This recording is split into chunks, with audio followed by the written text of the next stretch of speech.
Esta gran noche de peleas empezó con Jimmy Flick consiguiendo un increíble triángulo volador en su pelea contra Cody Durden en la categoría de peso mosca. Flick iba claramente perdiendo el primer round y Durden conectaba mucho más y parecía ser superior de pie y en cuanto a derribos, pero Jimmy Flick es un maestro en sumisiones como se han visto pocos en la UFC.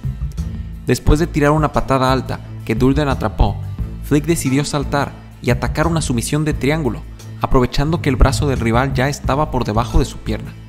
Los peleadores cayeron al suelo y segundos después, Flick había logrado la rendición y una de las sumisiones más espectaculares del año.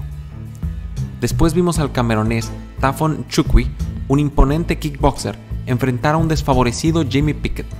La pelea fue más larga de lo que se esperaba, con Nchukwi persiguiendo a Pickett durante la mayoría del encuentro y el estadounidense buscando algunos derribos sin mucho éxito. Al final, Pickett evitó ser finalizado por el poderoso golpeador, pero decisivamente perdió cada round, y así, el camerunés debuta en la UFC y continúa con su récord invicto de 5-0 en la división de peso medio. El siguiente combate enfrentó a la promesa Taila Santos contra una luchadora 100% de suelo, Gillian Robertson. Se pensaba que Taila Santos intentaría mantener la pelea de pie, porque el juego de Robertson es completamente de buscar derribos y tratar de evitar la pelea de pie casi por completo. Pero Santos resultó ser bastante sólida en el suelo y sorprendentemente, ella fue la que consiguió los derribos y mantuvo el control de la posición para llevarse una clara decisión unánime. Después, vimos a un alumno de Daniel Cormier, Deron Winn, contra el brasileño Antonio Arroyo, en una pelea con gran esfuerzo, pero con terrible cardio. Winn es casi completamente un luchador olímpico, y su esperanza dentro de la jaula es conseguir derribos y ganar rounds a los ojos de los jueces, mientras que Arroyo es superior de pie, pero tiene uno de los niveles de energía más bajos de la división y tal vez de la UFC. Después de un round de lucha, ambos peleadores se veían cansados, pero Arroyo prácticamente había quedado agotado por completo y fue derribado 12 veces en 3 rounds. Winn no hacía otra cosa más que buscar derribos y tratar de mantenerlo en el suelo, y Arroyo era derribado en promedio una vez cada 90 segundos. Esta extraña pelea terminó con Deron Winn llevándose una decisión unánime, 2-1 en las tarjetas de los jueces. La penúltima pelea de las estelares presentó a Sijara Eubanks contra la representante de Suecia, Pannie Kianzad, en una pelea extremadamente pareja que sería definida en el último round. El primer round fue claramente para Eubanks, que consiguió un derribo y controló la mayoría del asalto. El segundo fue más parejo, y Kianzad se veía mejor de pie. En el último asalto, ambas parecían entender que la pelea iba 1-1 y que se definiría en ese asalto, así que fue el más activo de la pelea. Hubo varios intercambios de golpes, y aunque Eubanks tiraba más fuerte, Kianzad tiraba más seguido. Al final, la cantidad de golpes de Kianzad le dio una victoria 2-1 en rounds en las tarjetas de los jueces. La última pelea de las preliminares enfrentó a Anthony Pettis contra Alex Morono. Esta pelea fue activa e interesante. El primer asalto fue para Morono, pero Pettis prácticamente se lo entregó cuando intentó una patada voladora y se resbaló. Morono tomó el control de su espalda y así se llevó el round, amenazando con concretar sumisiones y conectando codazos e importantes golpes que pusieron a Pettis en problemas. Pero en el segundo round, las cosas cambiaron y Pettis demostró que de no caerse solo, Morono no podía llevarlo al suelo y él lograría conectar más golpes, ser más rápido y tener mejor movimiento. El segundo y tercer round fueron similares, con Morono siguiendo a Pettis, pero el ex campeón conectando más e incluso estando cerca de conseguir una finalización tardía después de conectar una gran patada giratoria que selló el tercer round a su favor, y con esto se llevó la pelea por decisión unánime. La cartelera estelar empezó con un explosivo combate de pesos completos. Greg Hardy contra Marcin Tybura. Hardy ha dominado a la mayoría de sus rivales en la UFC con sus golpes de poder y su tamaño, y durante el primer round parecía que esta sería la historia de esta pelea. Hardy conectaba más, Tybura retrocedía, y era constantemente lastimado por la mano derecha de Hardy. Parecía que el knockout estaba por llegar, y que Tybura había tenido suerte de sobrevivir el asalto. Pero el segundo round demostró que desgraciadamente Hardy no tiene muchos recursos en el suelo, y que de llegar a ser derribado, está en serios problemas. Después de un inicio cansado, Tybura logró un importantísimo derribo que dejó a Hardy en la lona, y sin idea de cómo protegerse o lograr ponerse de pie. En ese punto, todo lo que tenía que hacer el polaco era seguir conectando golpeo a ras de lona, y el referee no tendría otra opción más que intervenir y salvar a un Hardy que solo se cubría y no parecía tener esperanza alguna de salir de la posición. Con esto, Tybura llega a 4 victorias seguidas, y el rápido ascenso de Hardy en la UFC es frenado. Será muy necesario que el estadounidense trabaje mucho en su pelea de suelo para que pueda alcanzar el top 5 de la división. La cartelera continuó con una explosiva pelea de peso gallo. Marlon Moraes enfrentó al poco conocido Rob Font en una espectacular y corta pelea.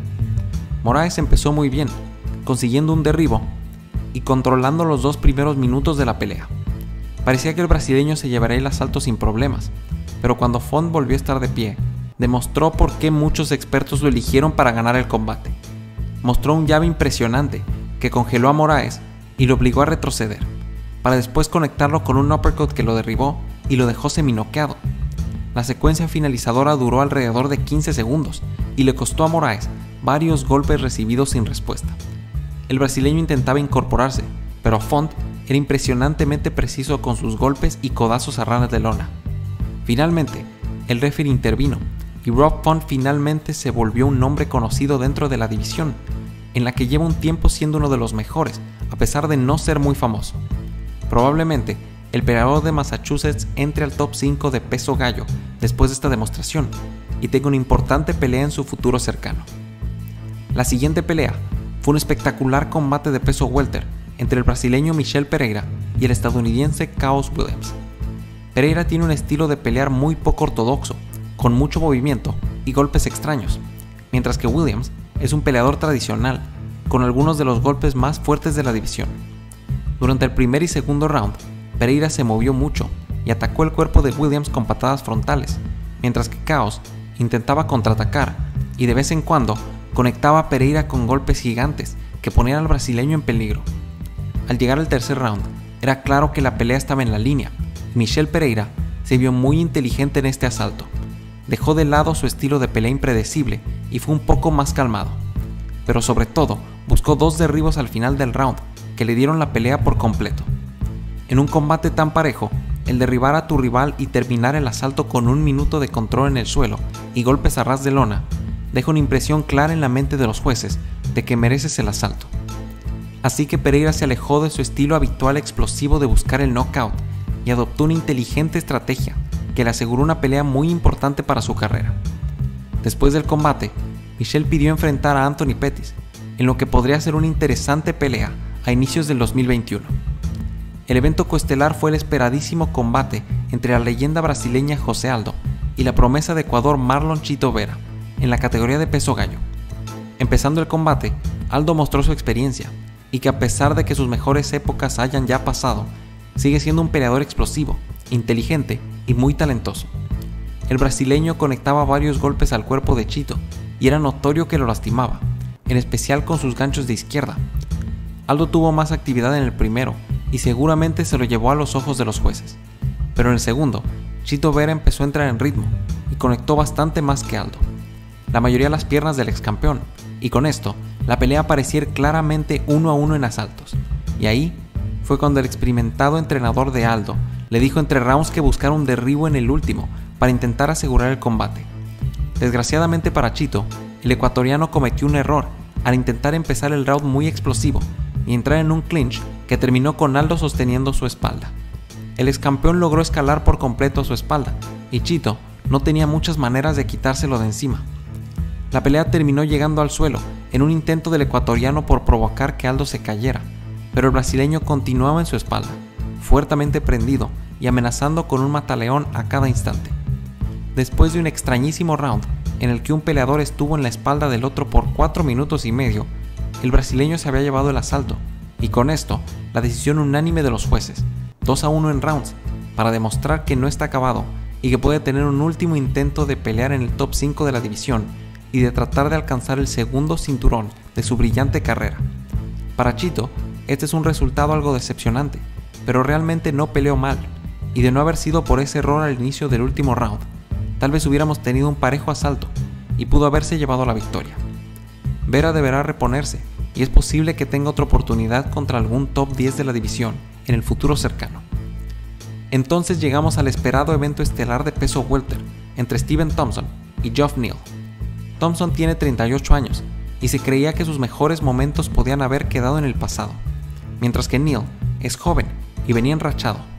Así que este pareció un momento en el que la vieja guardia del peso welter le pasaría la estafeta a la nueva, pero en lugar de eso, vimos a Thompson dar una clase maestra de golpeo dinámico, precisión y movimiento de piernas.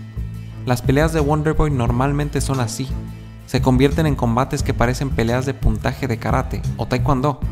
Incluso se ven similares a demostraciones de deportes de combate olímpico, en el que hay que acumular puntos tocando al rival la mayor cantidad de veces posible, aunque no sea con máxima potencia. Y esto fue exactamente lo que vimos. Neal es un golpeador fuerte, que busca cerrar la distancia y soltar combinaciones fuertes, pero en toda la pelea jamás pudo encontrar a Thompson ni entrar en ritmo. Cada vez que Steven atacaba, se movía inmediatamente, y para cuando Neal terminaba de intentar bloquear los golpes, su rival ya no estaba ahí y tenía que volver a intentar perseguirlo. Rumbo al final del combate, hubo algo de drama, porque Wonderboy estaba visiblemente lesionado de la pierna derecha, y así su estrategia de moverse constantemente se veía comprometida. Esto terminó con ambos peleadores intercambiando fuertes combinaciones, pero afortunadamente para Thompson, ningún golpe enorme conectó, y así aseguró una pelea que parecía tener en la bolsa desde los primeros rounds.